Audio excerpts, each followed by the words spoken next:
सोचिए, भारत जैसा इतना बड़ा, इतना विविध देश और यहाँ हर एक बच्चे तक शिक्षा पहुँचाना, ये एक बहुत ही बड़ा चैलेंज है ना?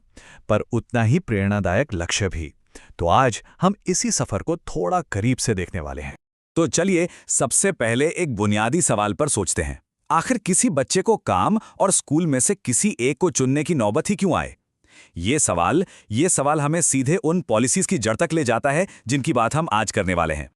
इस प्रॉब्लम को ना एक कहानी से समझते हैं। प्रकाश की कहानी। उसका परिवार गन्ने की कटाई के लिए एक जगह से दूसरी जगह जाता था। अब इसका मतलब क्या हुआ? इसका मतलब ये हुआ कि स्कूल उसकी जिंदगी में बस कुछ महीनों का मेहमान था। हर साल आता था और फिर चला जाता था। तो इन सारी कोशिशों के पीछे का मेन गोल क्या था? एक बड़ा सा नाम है इसका, प्रारंभिक शिक्षा का सार्वभौमिकरण या यूईई। सुनने में भारी लगता है पर मतलब बहुत सिंपल है कि हर एक बच्चे को, चाहे वो कहीं से भी हो, कैसी भी हालत में हो, एक अच्छी बेसिक एजुकेशन मिलनी ही चाहिए, बस। ठीक है, तो आज हम क्या क्या देखने वाले हैं। सबसे पहले हम इस यूनिवर्सल एजुकेशन के लक्ष्य को समझेंगे, फिर देखेंगे कि इसकी कामयाबी के 3 पिलर्स क्या थे। उसके बाद अलग अलग राज्यों ने क्या स्ट्रैटेजी अपनाई, इस पर बात करेंगे। फिर डीपीईपी नाम के एक बहुत बड़े प्रोग्राम को थोड़ा डीप में जानेंगे और आखिर में हम इससे क्या सीख सकते हैं और आगे का रास्ता क्या है, इस पर नजर डालेंगे। चलिए तो शुरू करते हैं पहले हिस्से से, सार्वभौमिक शिक्षा का लक्ष्य।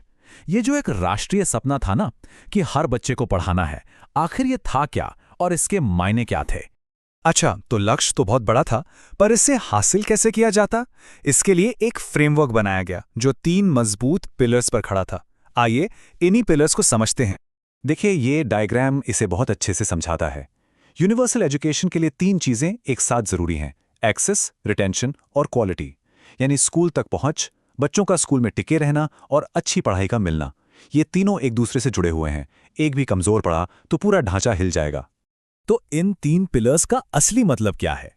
पहला, यूनिवर्सल एक्सेस, मतलब हर बच्चे के घर के 1 किलोमीटर के दायरे में एक प्राइमरी स्कूल होना ही चाहिए। दूसरा, यूनिवर्सल रिटेंशन, यानी जिन बच्चों का एडमिशन हो गया वो बीच में पढ़ाई छोड़कर ना जाएं, अपनी एलिमेंट्री एजुकेशन पूरी करें। और तीसरा, सबसे जरूरी, यूनिवर्सल क्वालिटी, मतलब सिर्फ बिल्डिंग नहीं बल्कि अच्छा इंफ्रास्ट्रक्चर, ट्रेन टीचर्स और ऐसा सिलेबस जो बच्चों के काम आए। अब ये तो हो गई नेशनल लेवल की बात, पर भारत में हर राज्य की अपनी अलग कहानी है, अपनी अलग चुनौतियां हैं। तो देखते हैं कि अलग अलग राज्यों ने इस फ्रेमवर्क को जमीन पर कैसे उतारा। यहाँ 2 बड़े राज्यों का उदाहरण देखिए, कितना अलग अलग अप्रोच था। उत्तर प्रदेश ने अपना फोकस स्कूलों के मैनेजमेंट और किताबों की क्वालिटी को बेहतर बनाने पर रखा। वहीं दूसरी तरफ बिहार ने इस बात पे जोर दिया कि लड़कियों और जो सबसे पिछड़े तबके के बच्चे हैं उन्हें स्कूल तक कैसे लाया जाए। और राजस्थान ने तो एक कमाल का बिल्कुल हटकर सोल्यूशन निकाला।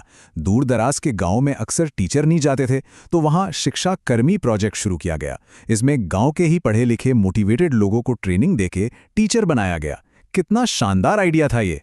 और आपको प्रकाश की कहानी याद है जिससे हमने शुरू किया था? महाराष्ट्र ने बिल्कुल प्रकाश जैसे बच्चों के लिए ही एक प्रोग्राम बनाया, शक्करशाला। ये सीजनल स्कूल थे। जब गन्ना मजदूरों के परिवार काम के लिए माइग्रेट करते थे तो ये स्कूल उनके बच्चों के लिए वहीं खुल जाते थे। प्रॉब्लम की जड़ पर सीधा वार।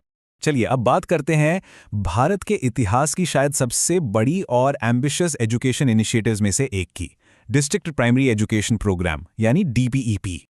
और ये कोई छोटा मोटा प्रोग्राम नहीं था। जैसा कि आप देख सकते हैं, डीपीईपी दुनिया के सबसे बड़े एजुकेशन प्रोजेक्ट्स में से एक था। इसे 1995 में वर्ल्ड बैंक के सपोर्ट से लॉन्च किया गया था। मतलब इसका स्केल बहुत बड़ा था। तो इसकी स्ट्रैटेजी क्या थी? बहुत क्लियर थी। पहला गोल, 6 से 14 साल के बच्चों का 100% एनरोलमेंट। दूसरा, प्लानिंग दिल्ली में बैठकर नहीं होगी बल्कि हर जिला अपनी जरूरत के हिसाब से अपना प्लान खुद बनाएगा। तीसरा, फोकस सिर्फ एडमिशन पर नहीं बल्कि ड्रॉप आउट रेट कम करने और लर्निंग को बेहतर बनाने पर था। और चौथा, ये सब कैसे होगा? लोगों को साथ जोड़कर, कम्युनिटी को इन्वॉल्व करके। अब जरा इसके स्केल का अंदाजा लगाइए। ये जो नंबर आप देख रहे हैं, 37.5 लाख, इतने बच्चों को तो सिर्फ पहले फेज में ही इस प्रोग्राम ने कवर कर लिया था। सोचिए जरा, यह सच में एक बहुत बड़ी बात थी।